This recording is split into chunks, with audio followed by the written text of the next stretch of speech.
Bonjour et bienvenue à cet événement portant sur les droits des personnes transgenres et de diverses identités de genre, particulièrement les droits de la jeunesse, organisé par le réseau de la fierté de Fasken.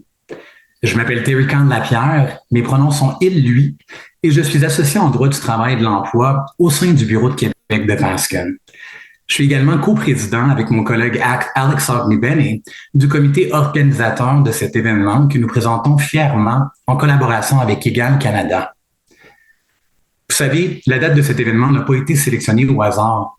Nous soulignons dès demain la journée de commémoration des personnes transgenres qui a lieu le 20 novembre de chaque année et qui honore la mémoire des personnes qui ont perdu la vie en raison d'actes de violence anti-transgenre.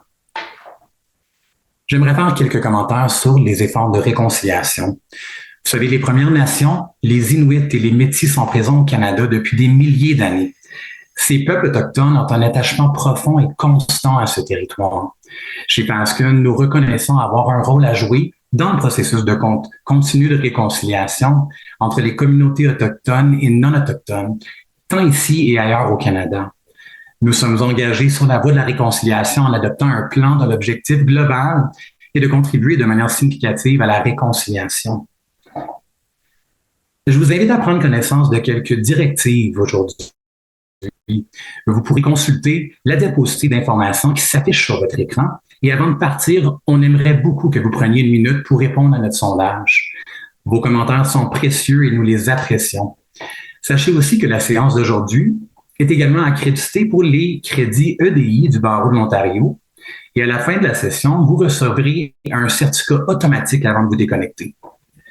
Et soyez sans crainte, si jamais vous manquez l'opportunité, on va vous envoyer les certificats dès la semaine prochaine. Enfin, pour nos téléspectateurs de la Colombie-Britannique, le libellé pertinent pour le BC Law Society va être ajouté au chat. Donc, avant de présenter nos invités et de débuter la discussion aujourd'hui, je vais céder la parole à ma collègue Corinne Onyadjo, spécialiste en EDI chez Fasken, pour présenter quelques commentaires introductifs en anglais. Over to you, Corinne. Hello, everyone, and welcome to the 2024 edition of Fasken's Pride CLE, Rights of Transgender and Gender Diverse Youth, organized by Fasken's Pride Network and presented in collaboration with Egale Canada. My name is Corinne Onyadjo, and I'm an Equity, Diversity, and Inclusion Specialist at Fasken, and my pronouns are she, her. Today's event is presented on the eve of the Transgender Day of Remembrance, which is an annual observance on November 20th that honors the memory of transgender people whose lives have been lost in acts of anti-transgender violence. Before we begin this important discussion, I would like to acknowledge the Indigenous peoples on whose traditional lands we live and work. First Nations, Inuit, and Métis have been present in Canada for thousands of years. These Indigenous peoples have a profound and ongoing attachment to this territory. And at Fasken, we recognize that we have a role to play in the ongoing process of reconciliation between Indigenous and non-Indigenous communities in Canada. We've embarked on our reconciliation journey by adopting a plan with the overall purpose of contributing meaningfully to reconciliation. On your screen, you'll see a slide that we would like to just encourage you to fill out a quick survey before you go, as we really appreciate your feedback. And during today's session, this is just a reminder that this is also accredited for EDI credits for the Law Society of Ontario. And at the end of the session, you'll have a chance to receive automatic certificates before you log out. And if you happen to miss that, don't worry, we'll be able to send your certificate next week. For our BC viewers, the BC Law Society language will be added to the audience chat. Thank you, Corinne. So without further ado, it's time to introduce our speakers today and kick off our chat. Bennett Jensen, he, him, is the Director of Legal at Egale Canada, the country's leading 2S LGBTQI rights organization, where he develops, leads, and directs strategic litigation in furtherance of 2S LGBTQI rights. Bennett began his career as a litigator at Paul Weiss, Rifkin, Wharton, and Garrison in New York City, before becoming the deputy head of the firm's award-winning pro bono practice and leading responses to national rights violations like the Muslim travel ban and the family separation crisis. Prior to joining Egale, he served as a policy advisor and then as director of litigation to the Minister of Justice and Attorney General of Canada, where he supported the passage of the criminal ban against conversion therapy. Bennett has been recognized as a rising star by the American Bar Association as one of the LGBTQ plus Bar Association's best 40 lawyers under 40, and most recently with the 2024 Canadian Bar Association's National SAGDA Hero Award. Congratulations, Bennett. Mackenzie Kolton, her, is the Director of Legal at Egale Canada. Mackenzie is passionate about working in 2S LGBTQI advocacy and education. Her previous role was as the manager of program innovation at Big Brothers Big Sisters, where she co-developed Manitoba's first queer lens mental health training and overseen their 2SL LGBTQI department and staff. In addition, Mackenzie has worked with the Get Real movement for 6 years as their MB program coordinator and as a team lead speaker reaching over 150,000 students, educators, parents and guardians, and corporate businesses across the country. Through this, Mackenzie has a deep understanding of 2SL LGBTQI curriculum and how to integrate inclusivity and diversity into a variety of spaces. As a queer woman, Mackenzie is dedicated to working in collaboration with communities to build innovative programming and curriculum to address intersectional challenges. Mackenzie was awarded CBC's Proud to Shine Award in 2020 and 2021 to honor her work in advocacy and was named in the top 100 Fascinating Manitobans in 2022. Mackenzie is thrilled to be continuing this work with Egale Canada.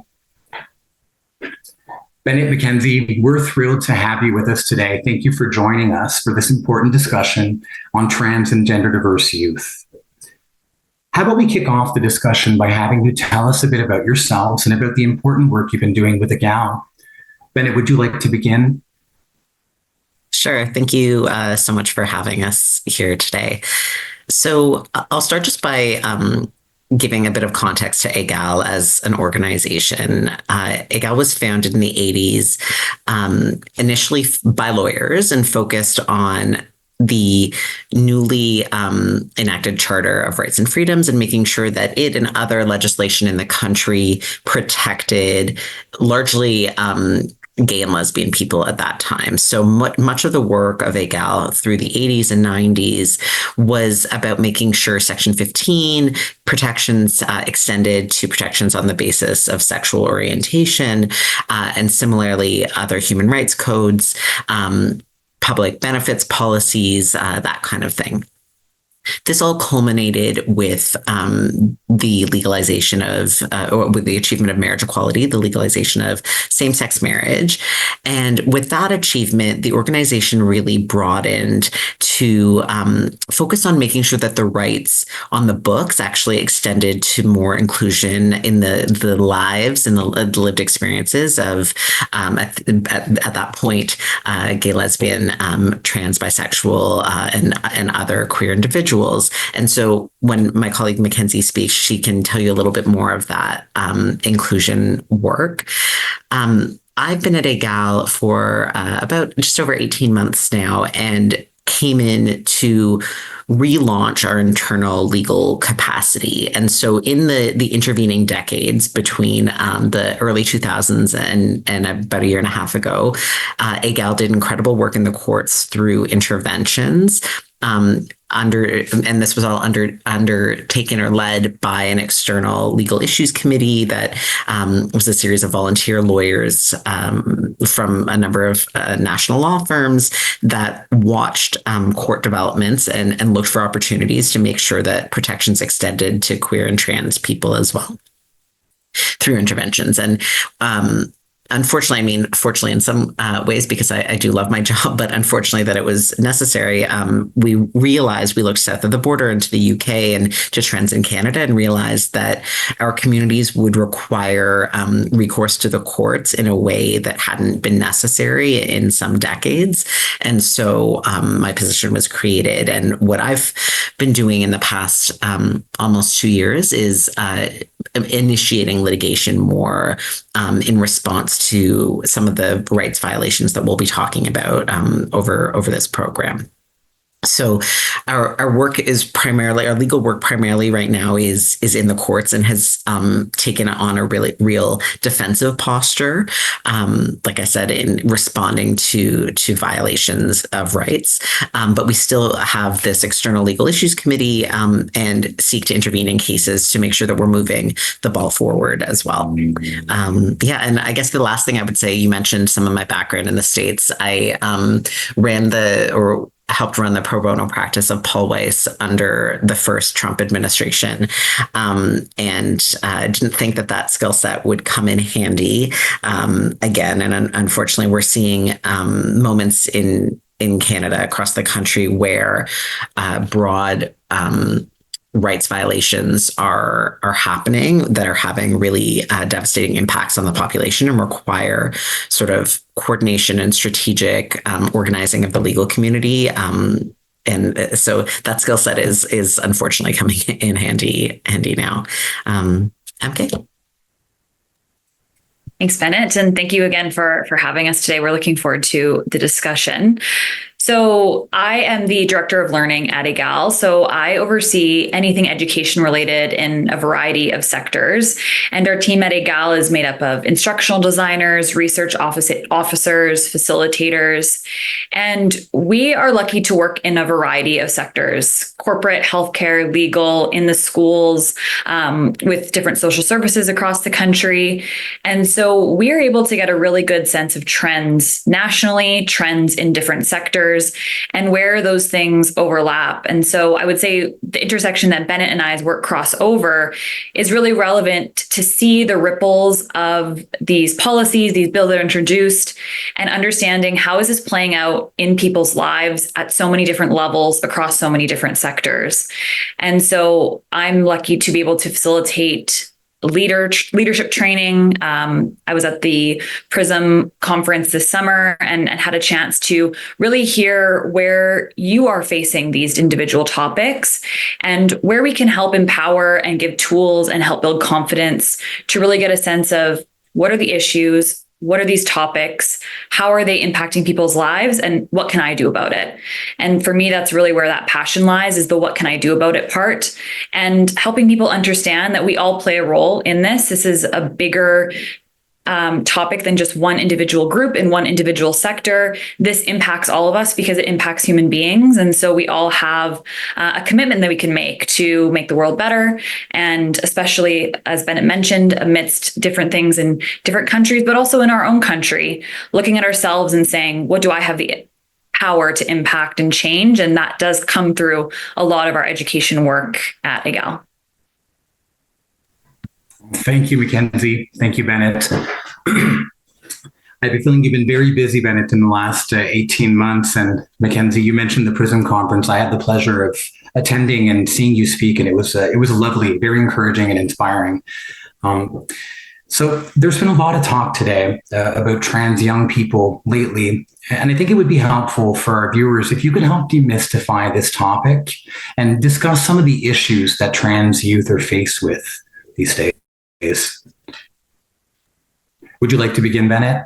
Sure. Yeah, I can kick this off. So I think I think I've heard from a lot of people now that there's a sense that there's this explosion in the population of trans young people. And so the first thing I would emphasize is that that's not accurate. We're talking about still an exceedingly small population. And it just seems like there's been an explosion because this tiny population has been subject to so much political and media attention.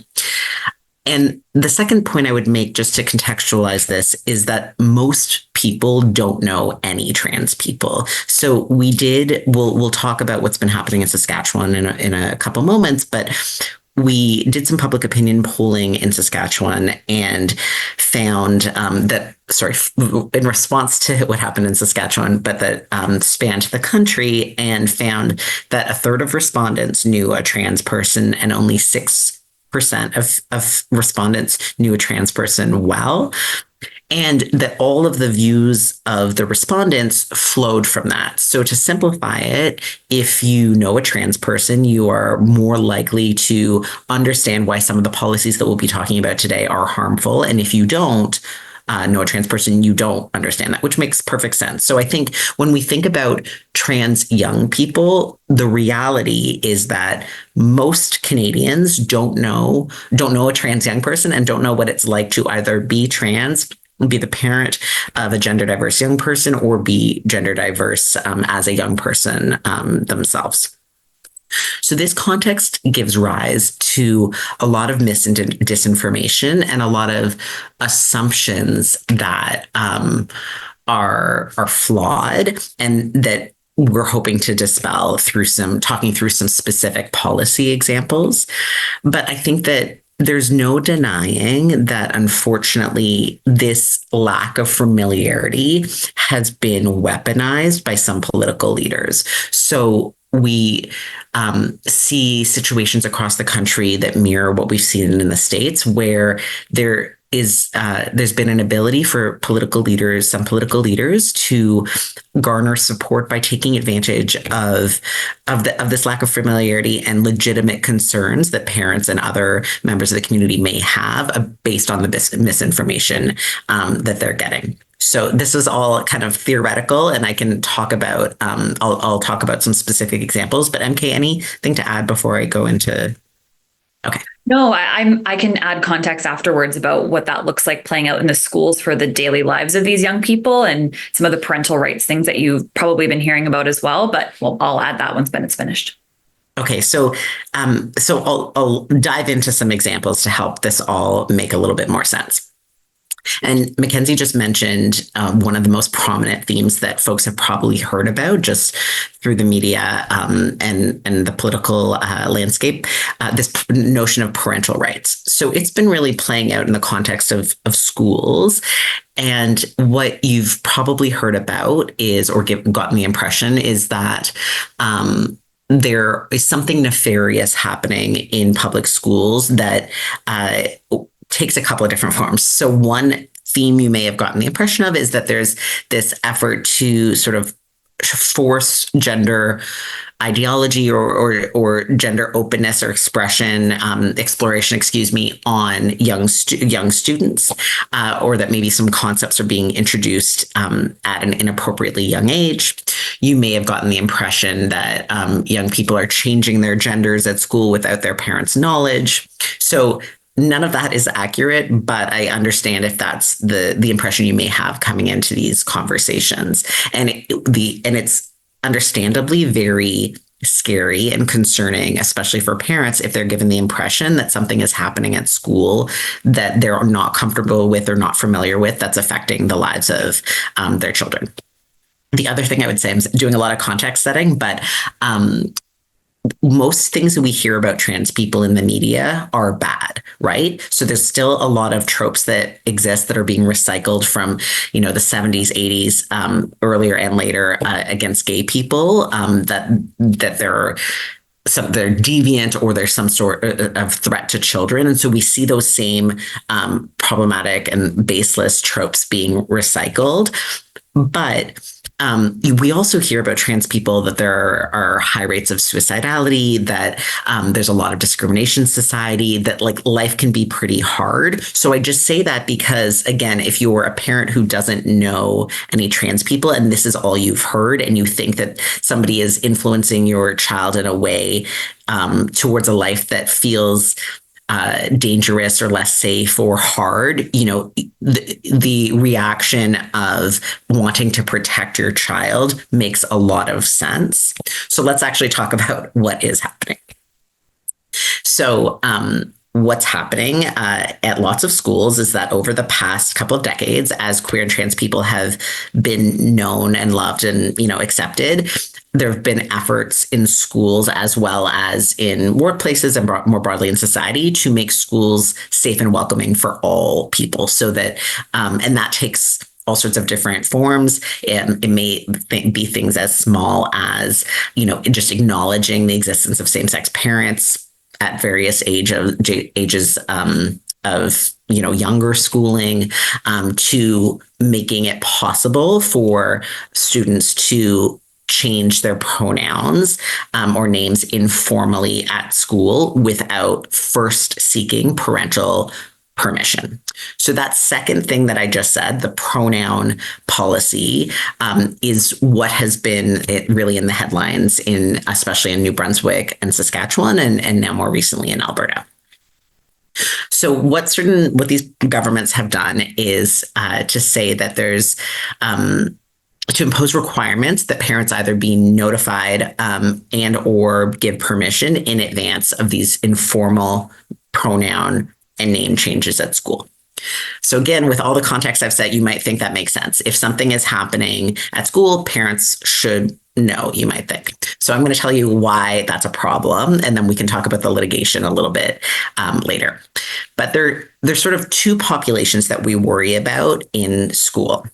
The first is just we're typical kid, typical young person, typical student who wants to have a sphere of autonomy to figure out who they are, try things on for size without their parents being in their business about every detail. So I might compare it to your first little relationship at school. I shouldn't be pejorative, but think about like yourself in grade 8, grade 9, you're maybe starting to date. Do you want, and by date, I mean maybe hanging out at lunch hour, these are very low stakes situations.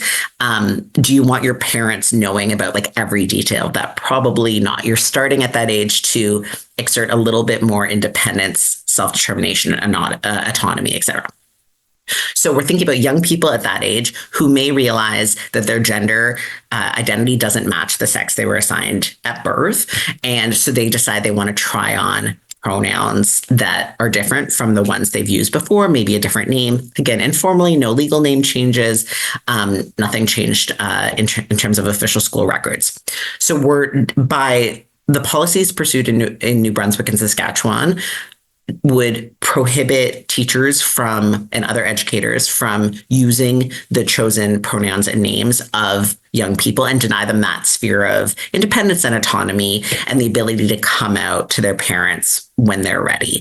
Because we know that for queer and trans young people, coming out to your parents is one of the highest stakes conversations that you'll have. So even with the most supportive parents, a policy that requires parental notification and consent would deny young people the opportunity to talk to a trusted teacher, coach, say, how do you think mom or dad is going to react to this? Can we try it out in the classroom, see how it feels, and then I'll feel ready to have that bigger conversation.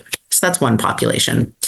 And the even more dangerous part of this is we know based on the social science evidence that not all parents will be accepting of trans kids. So I talked about, the bad news stories about trans folks, and unfortunately some of them are very based in reality. So we know that trans youth are disproportionately represented in the homeless, unhoused teen population. We know that levels of abuse, physical, emotional, psychological, et cetera, are higher for trans young people. So there's a population for whom it will never be safe to come out as trans at home. And we know that coming out is an essential part of feeling okay in the world. I'm simplifying it a little bit, but not coming out, remaining closeted is very dangerous. It is directly related to higher rates of suicidality and other mental health challenges. And we also know, based on the evidence, that the existence of a single supportive adult can be the difference between making it through your teenage years alive or not. So for that population where it's not safe to come out at home, these policies deny the ability to have a sphere where they can be themselves, recognized, supported, and get to adulthood where they can make decisions about how they want to live their lives and have a little bit more independence. So that's just an example in terms of the misinformation that exists, or lack of understanding about how policies that might not be obviously harmful are actually very harmful. And unfortunately, we're in this moment where the sort of experts are being left to provide their expertise. So in both New Brunswick and Saskatchewan, there are child and youth advocates who have the job of advocating for the best interests of young people. And both of these individuals came out with detailed, long policies or policy responses, reports analyzing exactly why these so-called pronoun policies, parental consent policies are so harmful. And they talked about some of the things that I've talked about. Mackenzie, maybe I'll let you speak of the broader effect now. Yeah. Absolutely. I wanted to add something to your point about the one affirming adult, and we have a whole catalog of affirming adult trainings. But talking about where these policies limit those adults in terms of putting those teachers, educators, school staff in an extremely challenging position where they're basically, they know the data and the statistics about supporting young people. And so they're put in a position where they have to basically choose to potentially put a child at risk by outing them to their family. And between that or being an affirming, supported, trusted adult. And for queer and trans educators in the building too, who have lived some of those things themselves, that's an extremely, extremely difficult position, and also I think a risk to the profession, because what I fear is going to happen is we are going to have fewer and fewer trans and queer educators that feel safe in schools to be themselves and to be that representation for young people and to be those affirming adults, which is just really, really sad to think about.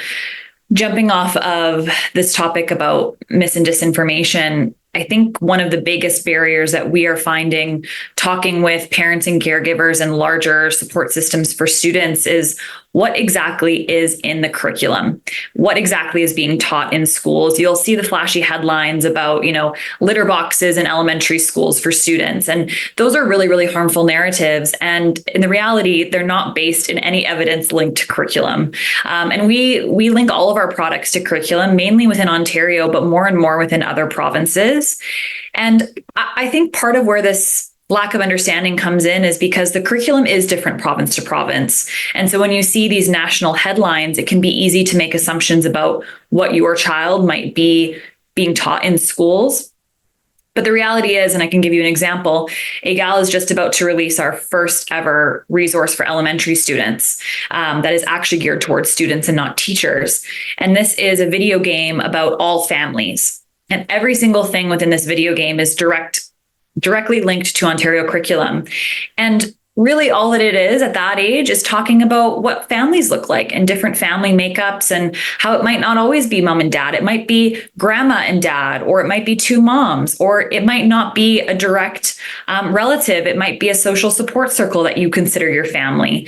And oftentimes when we think about queer and trans visibility and representation, we need to also remember that it's not just about queer and trans visibility. It's about all different students that have different families, different identities, siblings, chosen family support networks.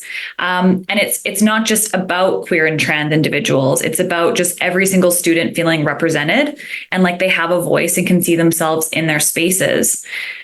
And so one of the things that we're constantly talking about in terms of the larger school strategy and the national strategy is reminding people, what is the curriculum? What is actually being taught to your child at an age-appropriate level when developmentally and socially they are ready to receive that information about themselves, but also the world around them.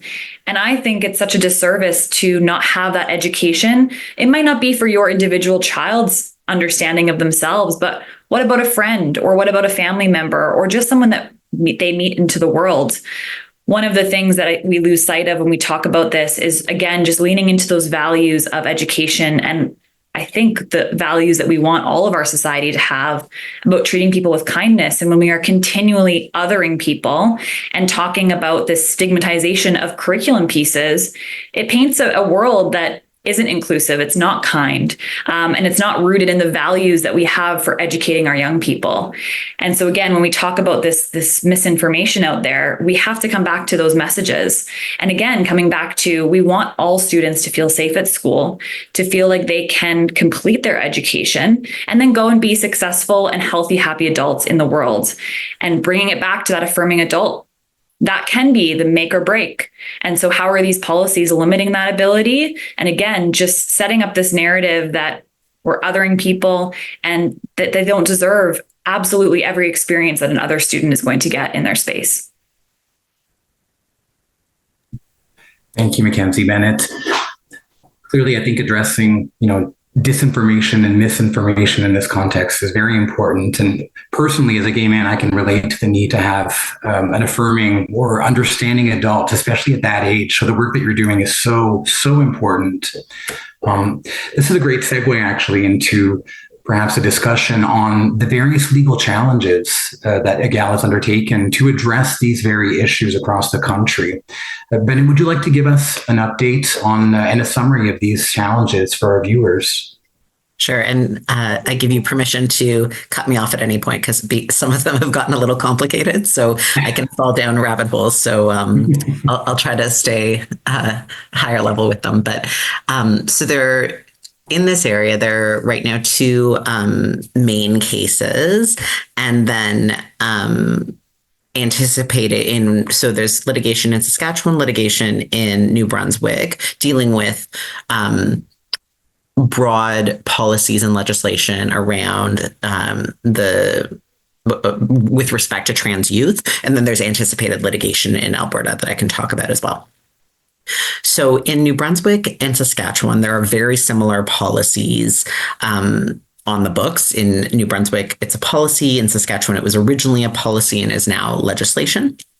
And what they share is that students are unable, if they're below the age of 16, to change their names and pronouns if the reason to change the name is related to their gender identity. So I'll explain what I mean by that, without parental permission.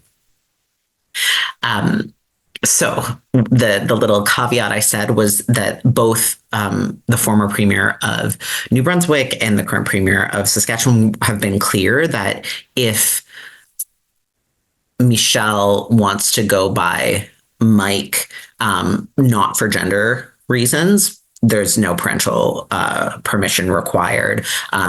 Joanna, Joey, anything like that. If it's because they identify their gender is different than what the sex they were assigned at birth, then they do need parental permission. So just to really hone in on what Mackenzie was saying about the stigmatizing nature of some of these policies, they are quite clearly, and from a legal point of view, they are expressly distinguishing on the basis of gender identity.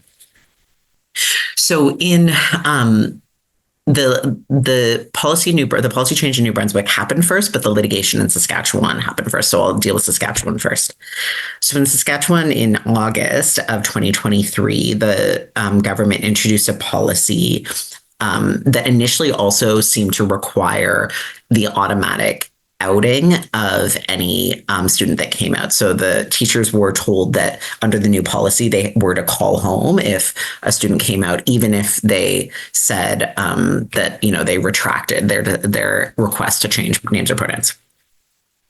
So we at Egale representing a local organization called You Are Pride, which is based in Regina, that runs programs for gender diverse young people, among other programs, sued, brought a constitutional challenge, and also sought an injunction and successfully obtained an injunction about 3 weeks into September on the basis of the expert evidence we had filed. And the judge, as folks will know, based on the standard test for an injunction, the judge, among other things, found that the policy would cause irreparable harm to gender diverse young people. So what I have taken to saying, like, you don't have to trust me, you can trust the evidence, which a judge also trusted, and as sort of proof that we're talking about very serious consequences here, irreparable harm. The government of Saskatchewan, in response to that injunction, Premier Scott Moe tweeted, or did whatever you call it on X, that this was judicial overreach, which, in parentheses, I'll just remind folks that a judge issuing an injunction is squarely within the judicial responsibilities and authority. So in no way is that overreach, but claimed it was overreach and said that he would be bringing back the legislature on an emergency basis to use the notwithstanding clause to legislate this into effect. And that's what he did.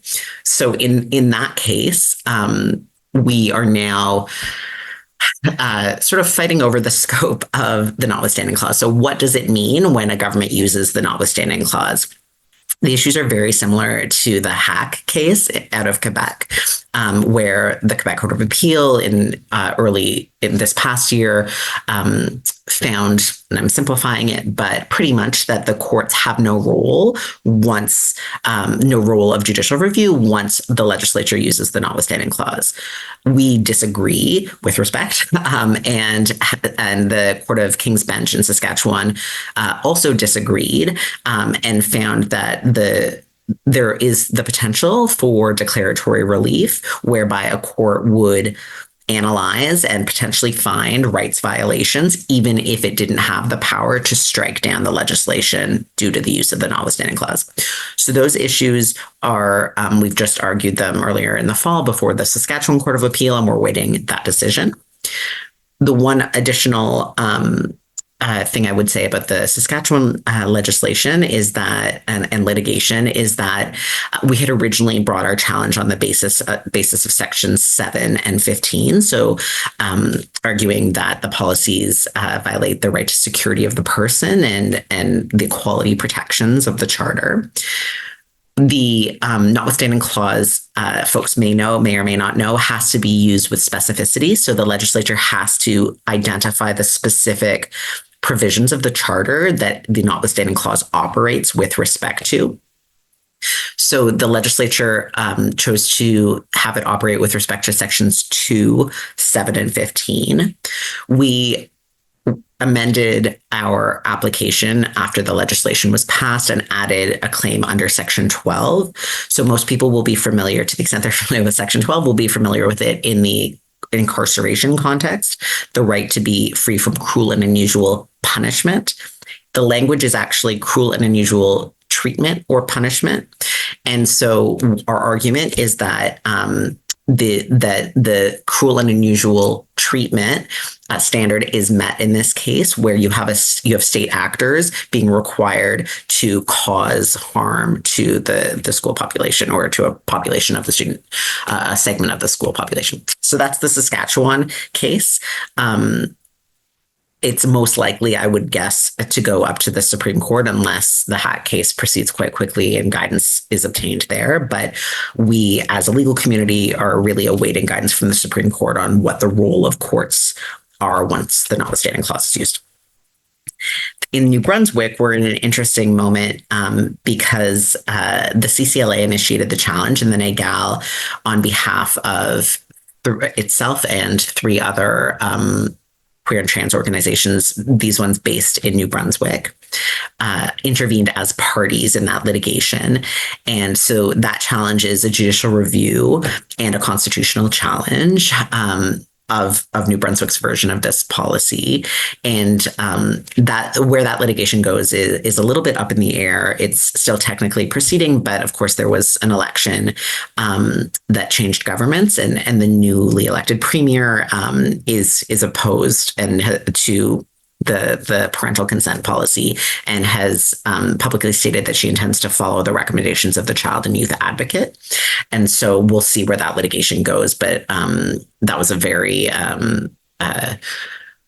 reassuring, I think, outcome, given that the previous premier had made the treatment of trans youth a key element of his platform. So those are those two provinces. Quickly turning to Alberta, folks may have seen that Premier Danielle Smith has introduced 3 different bills targeting trans young people. It's hard to overstate the seriousness of the devastation that it will flow from these laws that have already resulted just from her promise to pass these laws. So there's a healthcare ban that I can talk about more if we have time, an education ban that has a pronoun aspect to it. So that even 16, so it's the same as the other provinces, with the addition that 16 and 17-year-olds would be able to change their pronouns, but their parents would be notified. She's introduced, she being Premier Smith, has introduced an opt-in requirement to discussions of sexual orientation, gender identity, and sexuality, so that you have to expressly get parental permission and sign off from the province for teachers to discuss those topics in the classroom. And then there's a sports ban that is seeking to remove access to sports for trans women and girls. So we would say that all of these initiatives violate the charter rights of trans young people and trans adults in the case of the sports bill, and we intend to challenge them once they pass. Thank you, Bennett. I think everyone here is going to be following very closely the outcome of these decisions, particularly the guidance that you're waiting for from the Supreme Court. And again, very glad that Egale is there to advance these rights on behalf of Canada. Mackenzie, I would like to turn to you to discuss how we as individuals can contribute positively as allies. So many things. How long do we have?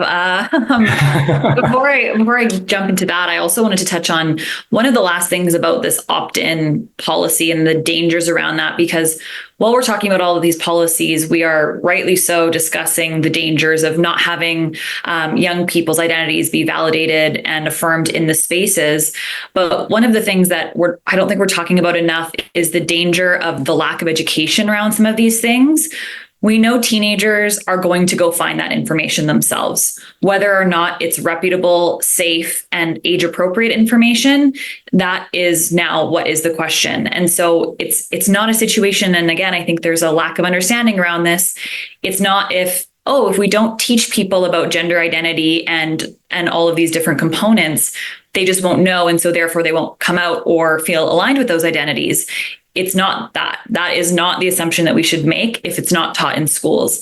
The assumption we should be making is that young people will then go seek out their own information about these things, likely on the internet, which young people having access to the internet, as we know, the statistics around that as well, there's a lot of dangers. We also know the statistics about online targeting for this community and the rates that increases for young people seeking information in certain chat groups, online portals. And so this is putting our youth in greater danger. It is not about if they don't know, then they won't identify as trans. It's the opposite. Everybody is going to go and find this information. It needs to be coming safely from our schools.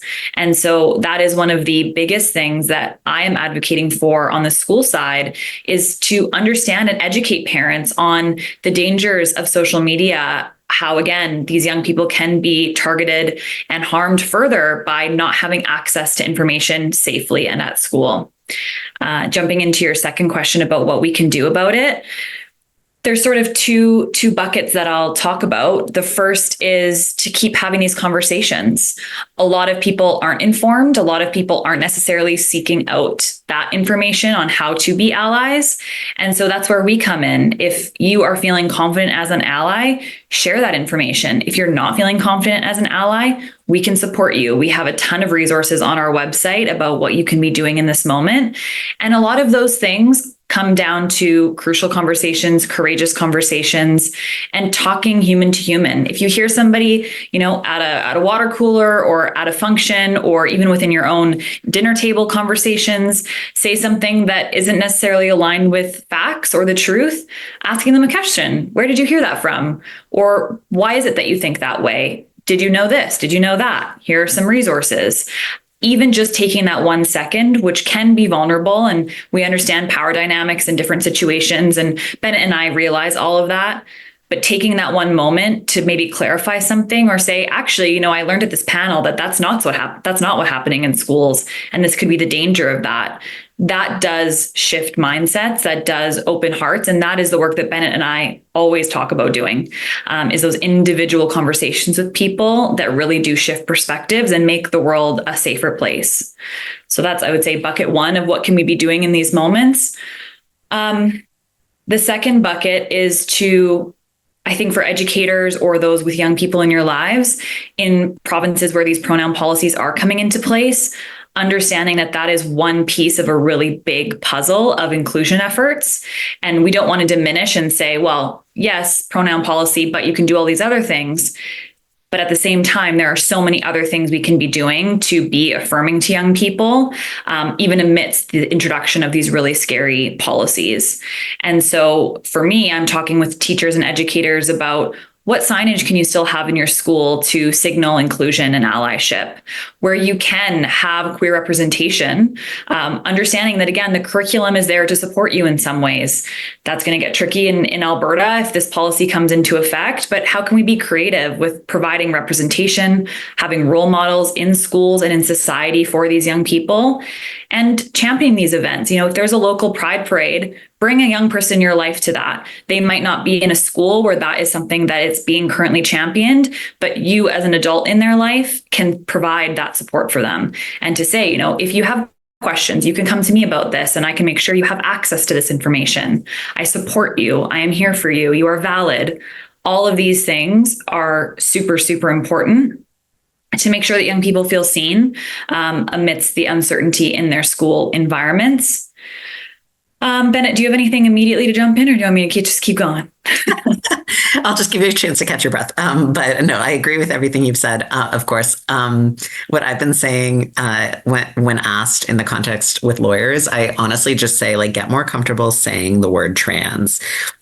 Truly. And because we know, just to really echo and amplify what Mackenzie just said about some of this being difficult, I think that people often worry about saying the wrong thing or not fully knowing every detail. And that I understand that instinct, and I think we need to intentionally work against it. So there's a lot of ways to learn more about some of these topics, but also just trying to, I guess I would say that get more comfortable disrupting casual transphobia in your circles, and try to learn a little bit more. So the example I always talk about is people love, and for maybe the past, I feel 8 years or something, it's been super funny to make jokes about pronouns. And so they're not funny, and it's not a sample or as an example of woke culture gone too far. It's actually the ability of trans people to live safely in society. So that's an example. You don't need to know much about trans people to know that's not a funny joke. And us holding each other accountable for that kind of thing has huge ripple effects. I really think that I won't start talking about American politics, but there were commercials in that had a huge impact all about the use of pronouns and people sort of rolling their eyes about how pronoun culture has gone too far. And so I think we need to try to rehumanize or humanize trans people again, and that's work we can all do. The other thing I'll add to that too is when we're talking about that fear of starting a conversation because you may not have all the language, or you're worried about cancel culture and you're concerned about all of these different things, understanding that there's always the ability to come back to a conversation with that colleague or with that family member. And so you may say, I always call it a rough draft conversation. So you could open that door and say, I heard you say this comment the other day and I wanted to talk to you about it. And I might not be framing everything perfectly because I'm not sure if I fully have the language for this, but here's what I do know in this moment. Give your spiel, but that's probably a rough draft. So I'm going to bring some resources back and I want to come revisit this. Even opening that door, even if it's not perfect, starting somewhere is better than not starting at all. And that is, we genuinely have to believe at Egale that even if you are not perfect the first time, that is okay. You're at least willing to open that door, have that conversation, and continually learn. Now, does that give you an excuse to continually say the wrong thing and cause harm without being better? No, it doesn't. You have to go back and apologize and know when something that you've said can cause harm. But then again, you understand that once you say, okay, I'm going to apologize, I'm going to do better, then be better. Like, commit to that, hold yourself accountable, like Bennett said. But don't let that fear stop you from getting involved, because I do worry that everything that we're seeing in the news is causing this broader chilling effect where 5 years ago, people felt more confident in this. And then now they're feeling like this isn't my place to do this work, or I'm not able to support in this because I don't have all the information. What if I say the wrong thing?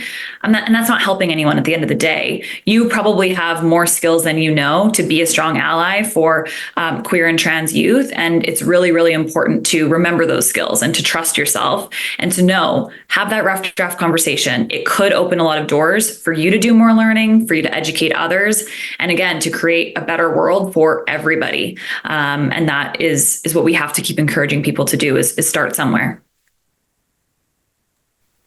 Thank you both. Very good advice on how to deal with these conversations and develop the confidence to have those. I think it starts there, right? I heard a lot about the lack of confidence or the lack of awareness to stimulate these discussions. So really helpful to hear you speak about that. Thank you. I'd like to turn to the Q&A section of our presentation to discuss some questions that we've received from our viewers. Starting with Bennett, actually, you mentioned earlier the proposed healthcare ban in Alberta, and our viewers would love to hear you talk a bit more about it. Yeah, thanks so much. I was hoping to be able to do that. So I'm going to... healthcare is complicated. And I think one of the main views I have on this issue, and that I think Egale has as well, is that we should let doctors make the best decisions for their patient with respect to healthcare, as we do in every other area of medicine. So that's the starting premise.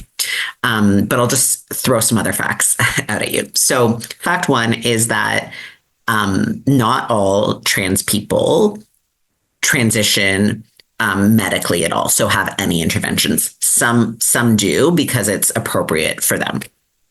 When we're talking young people, before the onset of puberty, there are no medical interventions to happen. So like this idea that young children are medically transitioning, that's not a thing. There is nothing to do with young people until they hit puberty. So if young people are identifying as trans and seeing doctors, it's for therapy. It's to like be in the system because there are long wait lists, as with all other parts of our healthcare system. Nothing happens until puberty. Once a young person starts puberty, the intervention that is available then, if appropriate, just as determined by the doctors, are referred to as puberty or hormone blockers. And so those have existed for decades. They were developed in the 80s, I believe, to respond to something called precocious puberty, which exists for cis kids, like all kids, so non-trans kids. And it's when puberty happens at such a young age that the parents or medical professionals think it's too early for that child. So it pauses the onset of puberty until the young person's a little bit older. So it operates the same way for trans people the blockers pause the onset of puberty until the young person's a little bit older. So in essence, buys them more time. And I'll explain why that's important in a second. But when you hear about, potential effects on fertility, irreversible changes, none of that has anything to do with blockers. Blockers are they just pause puberty. So they don't make changes. They pause changes from happening. And when you stop the blockers, the puberty that correlates to the sex you were assigned at birth, your so-called biological sex, although that's a really imperfect term, progresses as normal. So that's what blockers are. They are, truly just a pause. The reason, so then after that, after blockers, so the youngest we'd be talking is like mid-teenage years, likely a little bit older. If appropriate for the young person, they can start taking hormones. A lot of the changes that happen are reversible, and some of those are irreversible. So let's talk about why this is all important. So testosterone in particular is an incredibly powerful hormone and creates changes that are irreversible. So if someone is assigned male at birth and identifies as female, and so these are a lot of the kids I'm talking to in Alberta. So this is a child who at the age of like 2 or 3 announced they were a girl and have consistently identified that way for 10, 12 years, having a very happy, typical upbringing, other than that one detail. If they're denied blockers and hormones, if they're denied blockers in particular, that means that male puberty will begin. So their voice will deepen. Their shoulders will broaden. They will develop facial hair, an Adam's apple, a number of features that cannot be reversed and that will prevent them from being seen as a woman largely in society because of those changes. So what then adult trans women are often having to do is seek out medical treatments to try to reverse some of these changes, treatments that aren't covered by provincial health care, just to be able to live. So it is, I can't emphasize enough how harmful it is for, like, just imagine a typical 12-year-old girl, forcing them to go through male puberty, being outed often to their peer group. Like it's really horrible. So that's what we're talking about when we're talking about medical care. It's buying these young people more time and then allowing them at the age of like 15, 16, normally maybe older, to go through the puberty that corresponds to the life they've been living for 15 years, or sometimes a little bit less, but for several years at that point. When you think about surgeries, and then I'll stop rambling, but surgeries, genital surgery does not happen on anyone under 18 in this country, period, the end. Like, it does not happen. So the idea that I think some of the premiers are talking about the idea of like sterilizing children. Like, these are deeply, deeply offensive and deeply misleading comments. That's not happening.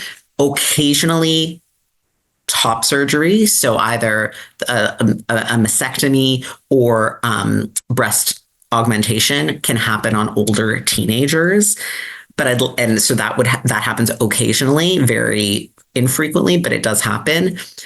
But I'd just like to point out that the rates of those surgeries are so significantly much smaller than the rates of cis teenagers getting breast augmentation or breast reductions. So we are not, again, we're really targeting a particular population.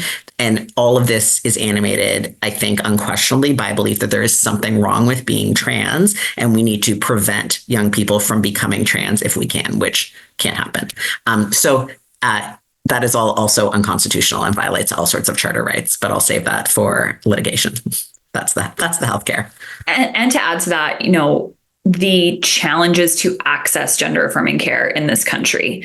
I think there is this assumption that anyone that goes for a routine GP check-in and says, hey, I want to start hormones, is just instantly handed a prescription. That is not how this process works in any capacity. Through my time at Big Brothers Big Sisters, I worked with, I would say, hundreds of queer and trans young people. I knew 2 individuals that were able to access hormone treatments throughout my entire time there. And that was not for a lack of interest or curiosity or consultation, but it is a process. Oftentimes it can be a very harmful process because we don't have enough medical professionals trained in having these conversations in an affirming and sensitive way with young people. And a lot of times, if there isn't parental support, that can also be a barrier throughout this process. So again, just to sort of do a little bit of myth busting in terms of it's not like a walk-in service that can happen with these young people. It takes a lot of consultation and medical professionals involved to make sure that these young people can feel affirmed and seen in their gender. Thank you. Super helpful. We also had one last question that I wanted to squeeze in here for Mackenzie. In terms of individual conversations with people, do you have any quick tips for discussions with folks concerned about mixed youth sports teams? This is a really good question. And I would say that from what I've seen, I think we're starting to mirror this off of physical education health class. And so I have heard a ton of schools that before, let's say dodgeball, for example, they'd have the boys team and the girls team, and the boys would play against the boys, the girls would play against the girls. And we are starting to see more and more commonplace that it's just mixed. And we've moved away from that in schools and in classroom settings. So my hope is that we continue to see those trends. I think that there have been some sport associations that have come out with positive statements, others not as much. I know that we do have a section on our website that is surrounding this in terms of validating trans identities in the sports world. I'm sure many people have seen controversies surrounding the Olympics. And so there is a lot of information out there. I would say in schools, there isn't a common practice at this point. I've seen some really phenomenal boards that are absolutely ensuring that any child that wants to play a sport can play that sport on the team that they want to and feel best aligned with, and that is the sport that they want to play on the team that they want to play. And I've seen some boards or divisions going with very typical standardized practices from previous years. So my hope is that as we continue to evolve, we can understand that sports for young people are a really important, not only physical health benefit, social health benefit. And so we need to create safe spaces for that. In terms of professional post-high school sports, I can't speak as much to that, but I think every single student deserves to play on a sports team that they wish to play, and that we need to be creating those spaces that are safe and affirming. Thank you so much. So we've come to our time, so I'd like to pass the mic to my colleague Karine for some closing remarks. Thank you. And please, if there's any questions or additional questions that we were unable to get to today, I just want to encourage everyone to please email edi@fasken.com, and we'll be very happy to answer any additional questions. I would like to say on behalf of Fasken's Pride Network, I'd like to thank our speakers and all of you for joining us today. Links to the Ontario and Quebec Law Society certificates are on your screen and in the chat. And for our BC viewers, the Law Society of BC info is also in the chat. Thank you again for coming, and enjoy the rest of your day. On to you, TK. Thank you, Karine. So I'm supposed to say some closing remarks in French, but before I do, I have to reiterate in English. Mackenzie, Bennett, it was an honor to have you here. Very informative. I'm sure that our viewers adored the discussion.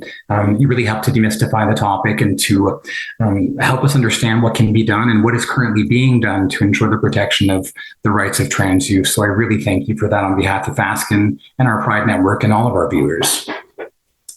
Donc, comme nous arrivons au terme de notre séance d'aujourd'hui, n'hésitez pas à communiquer avec nous par courriel à l'adresse edi@fasken.com. Si vous avez des questions, puis je sais que vous aviez de nombreuses questions qui sont entrées dans le Q&A, alors n'hésitez pas à nous les transmettre par courriel. On n'a pas eu le temps de les traiter aujourd'hui, mais ça va nous faire plaisir d'y répondre. Je tiens à remercier très sincèrement Bennett, Mackenzie et aussi Egale Canada, pas juste pour leur présence aujourd'hui, mais également pour leur dévouement et leur bienveillance envers la communauté. Je remercie aussi nos téléspectateurs de s'être joints à nous et l'ensemble des membres et alliés du réseau de la Fierté Fasken qui ont contribué pour assurer le succès de l'événement. Donc, à titre de rappel, les liens vers les certificats des barreaux de l'Ontario et du Québec se trouvent sur votre écran et dans le chat. Pour les téléspectateurs de la Colombie-Britannique, le titre pour la Law Society of BC a également été ajouté au chat. Alors, sur ce, merci à tous d'avoir participé aujourd'hui et à très bientôt. Bon après-midi.